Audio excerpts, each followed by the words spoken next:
I think it's safe to say it's a real success, and it was a delight to watch. Chris, you must be very pleased indeed. Some tough decisions we were asking people to make, but perhaps indicative of those tough decisions that need to be made to really affect systemic change in our education system. So what were your top thoughts? And also, before I forget, I know a lot of people were asking, how can we replicate this to maybe, I don't know, apply it to our own countries and states? So could you answer that perhaps first? Yes, of course. Thanks, Kate. Firstly, thanks to all of you for taking part so energetically. I was quite staggered, actually, by the depth of conversations and the enthusiasm and the heat and passion that was being debated, because we were actually moving resources around, and even though they weren't real resources, I think people were still defending their positions very strongly, yes. Which was fantastic. Yes, of course, the way the boards are set up, it's perfectly easy to tailor them for other situations. So if anybody is interested in a particular country, just drop me an email and we'll see if we can work something out. The kind of substance of what people were coming up with was fascinating to me. There was one table just shoved all of the currency back in the middle and said, we're just going to take a zero-based budget approach to this and work it out from the start, and put their money in completely different places. Actually ending up with some very low scores in some cases, as low as 2% in one case. For the efficiency, yeah. Well, let's go through that. I want to get our judges' perspective, but first, the top lines then that came out of the 2 days, and we'll talk, you mentioned that 2% figure, efficiency savings or not in some cases. Yes. Well, so the best kind of results that came through on Emergia were really about noticing a few things. I mean, one, teachers in that country were being paid pretty well compared to average earnings. However, educational quality seemed to be poor, and of course the ones who delved deeply were looking into the fact that there were hereditary teaching posts. So, you know, we seem to be paying people quite a lot to work quite inefficiently. So to really get into that and improve efficiency, people had to look at the way that they were not just paying teachers, but also the structure of it. And probably, in fact, needing to be prepared to pay more in order to in some way buy new teachers into the teaching profession, but then really make sure that they were working very, very hard and effectively. And that seemed to lead to some good results. But I want to say there wasn't any one magic combination. You could solve for this in a number of different ways, and it's about what you traded off between the class sizes and the contact times and the salary, and then how you were able to explain that. And on efficiency, again, day 2, we saw some big changes as well. They range from 17% to 66%, having started out, of course, at 43%. I'm going to come back to the teacher salary issue because I want to pick up on that with our judges, because obviously that was one of the most divisive ones. CPD, though, a lot of people did choose to allocate extra resources there to increase teacher quality. That was quite common, a common theme. It was quite common, and I think probably understandably some tables were very bold with that. I guess this shows that education systems are quite fine-tuned, because if people were really bold with that and started taking half their teacher salary and putting it into CPD, you might have some of the best developed teachers on the planet, but the fact is that they were just not able to cope with the amount of workload. So efficiency isn't just about sweating the asset. You know, it's actually about getting the best result from the money that you're spending, and therefore that was going too far. But some investment in CPD above and beyond was definitely a really good idea. Okay, and then very simply put, on the teacher salary issue, of course, there were a number who cut salaries in order to employ more teachers and reduce class size. So I want to start with our judges just on that issue alone. And Jeff, perhaps so we'll start with you on that. Is that something you would ever advocate? Well, you know, I think that in some cases, when you looked at how teachers were compensated, it seemed as though you could make a rational case that they were well compensated, and reducing that somewhat would still make the job attractive vis-a-vis, I think, other professionals in the field. And so I think it's a question that has to be grappled with, but there is a real downside if that looks like a devaluation of the profession. If people begin to take it that you don't take teaching seriously, then teachers then hold on to little things, right, as if they're really big things. and they will fight you over 10 minutes, right, that you want to reallocate to do something, and they'll feel like, no, you've taken everything from me, I've got to hold on to this. So I think being smart about this and making sure by recapturing resources, you actually don't make your workforce more resistant to being flexible when I think the administrators need flexibility is a real challenge in their field. And just on that, is salary the biggest facilitator then of staff engagement? They'll give a lot if they feel that they're being recompensed. You know what, I think that it's the only way that we've been able to say to our professional force, we think you're valuable, right? And I think that we're a little bit at a loss for how to value teachers in other ways that would also suggest to them that they're important. But in general, I think that by and large, teachers feel like, this salary is a reflection of my worth as a professional. And that's not very different, I think, from most professions. And I think that they often feel like they're unappreciated and underpaid, even when the underpaid part is not true. It's part of what teachers believe. And I think balancing the culture so teachers get rewarded in other ways besides just salary compensation is important, but I think they should be fairly compensated. And Eric and Professor Laude, what were your main observations? Yes, the issue of the salary is quite important and very fundamental in education. Although increasing the salary is not sometimes, it's not reflect to the quality itself. That is very, fundamental discussion I observed during the meeting, and I found, especially in emerging country, salary issue is very important. But also, like you say, the culture, the environment of the education make the teacher like the job, and then the way to explain the student more inspiring. That is quite interesting to watch, to observe. Thank you. Eric? Yeah, thanks, Kate. I think I had a couple of reactions. First of all, I was extraordinarily impressed with how seriously people took it, and we've all attended conferences where you're quite busy and it's easy to skip sessions, but I think it really does speak to the enormity of passion at this conference.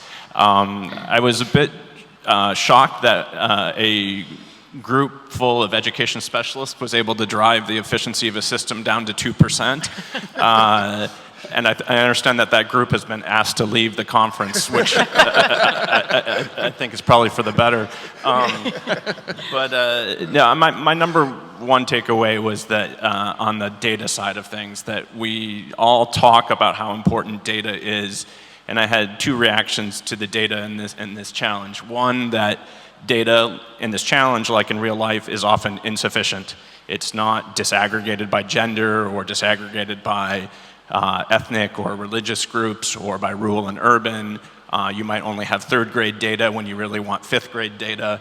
And so I think that was frustrating to people as it is in real life. But secondly, I think many of us think data lies. And so, you had these tables where 3 people would be teachers or were teachers and 3 people were maybe donors. And the donors would say, well, let's increase, data is kind of showing us here that we should increase class size. And the teachers would say, the hell you are. And so I thought that was really interesting to see that both people are looking at the same data and have a different opinion about what to do with it. Well, that is interesting. And also the fact that some participants, I made a note, wanted to make decisions based on their own experience, even when the data suggested it was contrary to what they were saying. And I just wonder whether that is just a foible of human nature, but if it does explain sometimes some of the decisions that are made by heads when the data, the evidence tells them in real life that they should be doing otherwise. And how could we combat that? Well, this is fascinating because I have found in my own career that I have held very, very strong beliefs which I have fought for, and they have been totally wrong. And it's just hard to reconcile the fact that here's something I've argued for, I've fought for, I believed in, and now the evidence is it does not work. And I think the default position for a lot of us is to simply discount the data, right? To say the folks who did that data, they don't teach or they weren't teachers. And it's very hard to deal with the fact that you can believe something very, very strong. You can have practiced something and it could have worked for you, but that is not the right answer for a large system if you're looking at just the science. And I think that educators struggle with this because most of us have been in the classroom, most of us have taught, most of us have beliefs based on what we did, and we're going to generalize that to the entire world, right, when it's simply not true. It was a personal experience, and looking at the science of this and understanding that that is valid and we should act as professionals based on that science, I think is really hard. I really do. I think the more experience you have as an educator, the harder it is to believe in something that you yourself as a practice did not find true for you and in your particular classroom. So what's I'll put that because you're both nodding vigorously at that. Eric and Professor Laude, what's your answer? Yeah, my observation in this case is very similar to they do this one because the group in that case, they discuss very deeply about that one. And sometimes it's not based on the fact, but based on the experience by themselves. And sometimes the kind of hot discussion about this. So my point is, put together all the different elements in discussion like that, make the decision make much more objective, I think. Yeah, I think my reaction is that on the efficiency side, it's easier to apply data. And we can look at inputs and outputs and figure out what mix of inputs produces the right mix of outputs. I think on the equity side of things, there's a much heavier qualitative dimension that, you're right, Jeff, that teachers just feel in their soul. They know that larger class sizes means that the sight disabled student might have to sit further from the blackboard and therefore not be able to see the lesson. And so maybe the efficiency response to that is buy eyeglasses for everybody. But I think there's this dimension in which data is easier on certain parts of the equation than it is on the more qualitative dimensions. And on that issue of measurements and data, because I've been reading a lot of your tweets over the past few days, some of them were relevant in this context, so I just wanted to put a few to you. Cool Cat Teacher, who I had the pleasure of meeting this morning, said that Durning said, you get what you measure, but can you measure creativity, grit, and passion? Are we destroying what we most need in order to provide some sort of accountability that is measurable? And I wonder what each of you think, because it is relevant here, because obviously that's come up as an issue over the last few days. But Eric, starting with you. Yeah, I think it's a great tweet. I don't think I'd ever say that, but yeah, getting into this.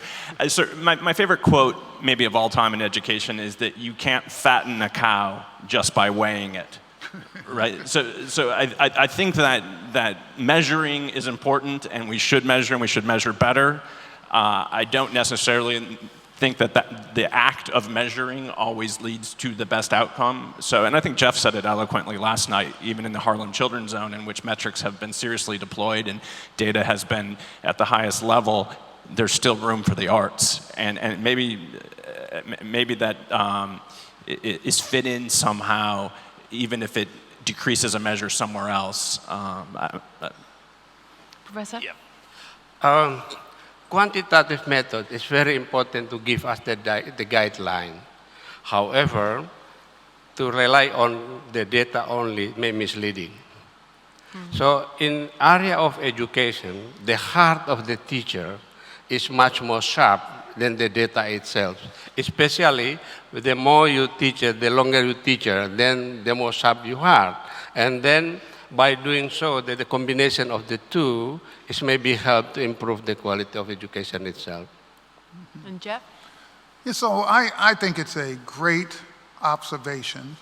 I worry a lot that in focusing on outcomes, we forget that teaching is an art form, right? There's an interaction between teacher and student which shouldn't feel terrible to the student. It's clear concentration, being able to stay focused, developing stamina, that these are skills that young people need to develop. But what I have found is that what should be data for a student, right? I get back this test. It says that, out of 10 questions, I missed 4 questions. Gets translated, not that, let me focus on those 4 questions, but that I'm not very smart. And we're not talking to that young person in a way that allows them to understand this data says, I understood 60% of this, 40% I need to work on this, but that this is something I can't do math. And then the next, so I'm not going to try hard. Because when you don't believe you can do something, you don't work hard because your ego, right, as a young person gets damaged. You work really hard, you don't do well. So I see kids just give up. And they just say, I'm not smart in math. And if you ask them how long they work, they don't work long at all because they feel like they can't do it. So how do we get young people to get data back and not feel like that data suggests they don't have the intelligence or the capability to do work, but it is just a snapshot that says, here's some areas you need to work on. And I think that's the teacher's job. Yeah. When I have 10 kids and 5 of my kids fail something, I shouldn't just move on as if, well, you kids are failures. This should tell me as a teacher that I didn't do something that allowed these young people to really grab that knowledge. So I think that where we see the focus on data becoming something we're so worried about because we think it's killing our kids, we're losing the art of teaching in that and how we're supposed to be able to have our kids face challenging information with some excitement, right? Maybe some anxiety, there's nothing wrong with that, but not a belief that intellectually I am not smart enough to be able to be challenged at this level. And I think it's a delicate balance. And I think as a system, we've often decided that we're going to work on the standards, but we've put no time thinking about how we prepare teachers to say to these young people, hey guys, I got some really big challenges for you because y'all are smart and we're going to step it up and you're going to struggle, but we're going to get through this in a way that's going to allow you, wait till you see where you're going to be in 4 months, right? We just don't give teachers that. And I think the kids end up feeling lost and devalued often. And the time also to identify individual skills and abilities, because that's another thing. We're not all great at everything. Right. It's identifying what you are good at. Chris, I want to bring you in as well, but I just wanted to, again, following on the back of that, incentivizing teachers as well, because we saw a lot of people allocating significant resources to professional development of the new teachers that they were bringing in, to incentivize talented, highly qualified people to then enter and remain in the teaching profession. Again, it's a conversation I've had with quite a few of you over coffee about particularly targeting women and saying for those people who maybe want to have their families and then get back into a career, what do you all think about incentivizing and saying, actually, we'll pay for you to become teaching assistants and then to qualify as teachers once you're ready. So we will value you as parents, it could be male or female, of course. We will value you as parents, we'll bring you back into the profession, and there's an incentive there. You can then teach while your kids are at school, they can be on reduced school fees, you can share the same term times. And I was like, I like that idea. So I just wonder what each of you would think. Is that something that that could take off and that you would be encouraging, Chris? I think it's up to every occupation to try and find ways to structure itself so that it can be as supportive as possible of women who want to come back into the workplace having had a break. And I think you have to find structures to do that. And I think what you're suggesting sounds like a really good way to do it. I know many women who have returned to teaching quite shortly after having children. Of course, then you turn to the other question, which in a sense education systems increasingly are also looked to solve, which is what do you do with the young children as they're growing up, if both parents are working. And we know that sort of reaching out to parents and getting that parental engagement as well as providing support to their young children is a really crucial factor, because those early years of development are the most crucial in a child's education. So yes, we should structure so that teachers can come back to work early, and indeed any other profession, but we should also be looking very hard at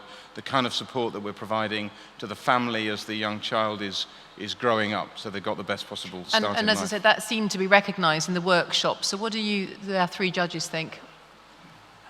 Yeah, I mean, my reaction is that, I mean, you have the Finland example where, you know, the top 10% of the graduating class has the right to become a teacher, which certainly seems to be working for Finland and is a model that would be the envy of many countries. But Kate, I think you're getting at a model in which you encourage people who maybe didn't choose teaching as their first profession to consider it as a second profession. We've had programs in the United States that have tried to recruit physicists and artists and engineers who are maybe looking for a career change or have become structurally unemployed to consider teaching. And I'm kind of two minds of it. I think it's clearly an innovative and creative policy approach.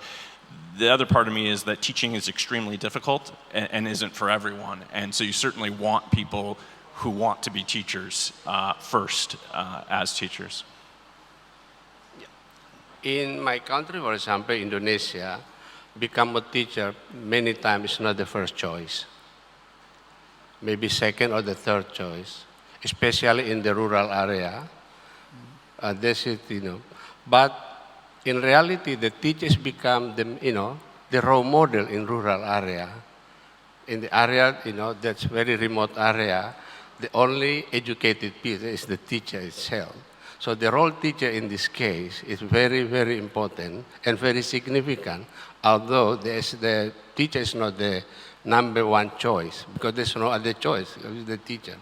Now, to understand this kind of thing, that to improve the quality of the human resource in the rural area, then must be pay attention to the teacher like that, who especially in rural area must give the special attention for the policy government itself. Yeah.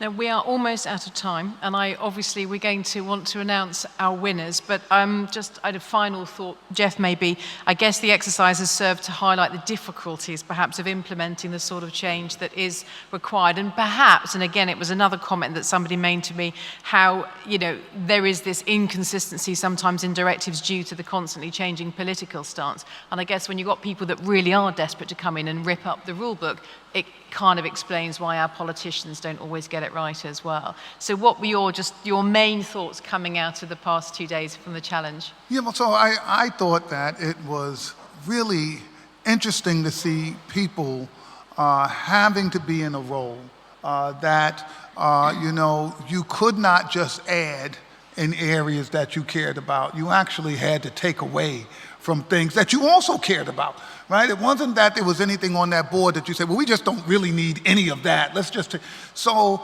I think that when we understand that a lot of times these budgets are put together without any of that evidence there, without someone checking up against, so what does this mean if I put money here versus if I put money there?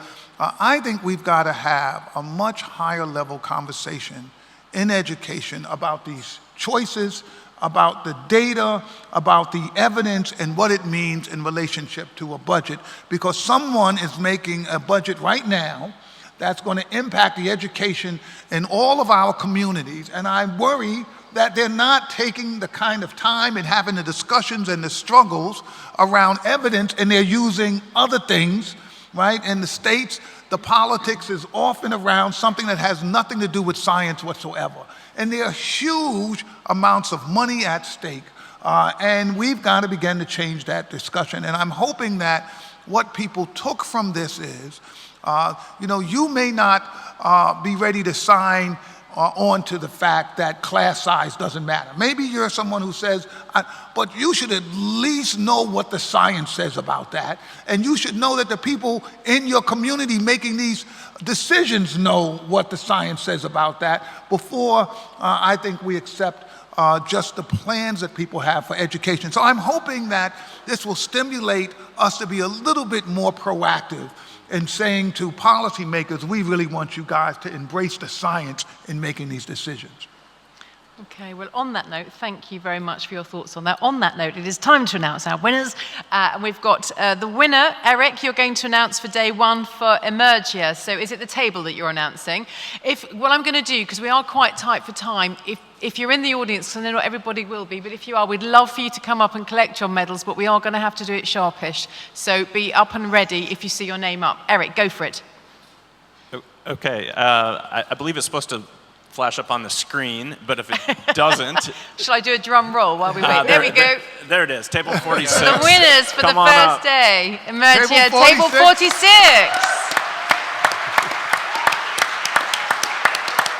Thank you. go. Come up as soon as you can.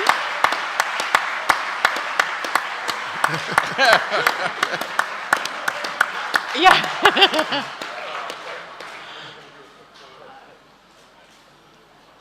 If there's anybody else in the audience who wants to come up from table 46, this lady here, do come up and have your photo taken.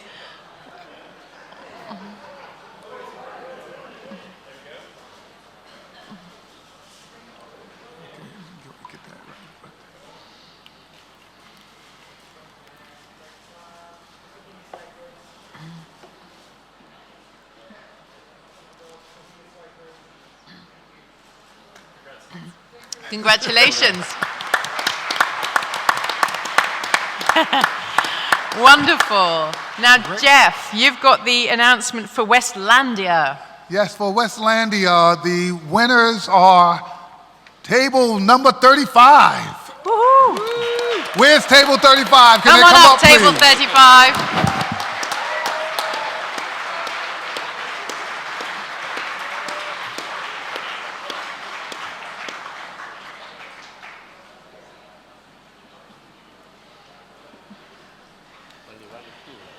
Yeah.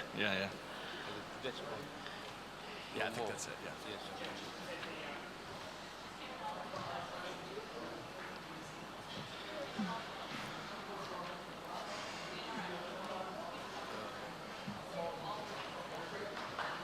Yeah, why don't you all go up and have your... Professor, would you like to go and Eric, why don't you go and be in the photograph as well? Yeah. Oh, really?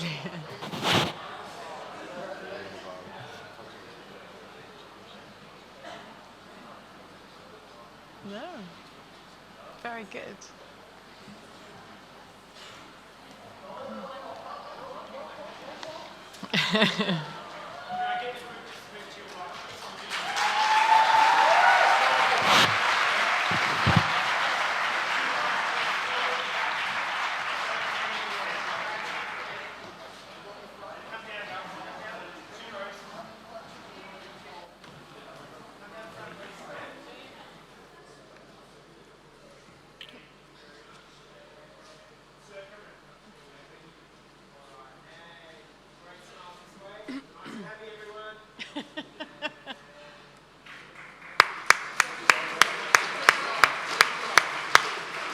And can we just say thank you so much once again to all of you for your engagement, so enthusiastic, and of course to our three wonderful judges and Chris for setting the whole challenge up. Thank you very much indeed. Thank you.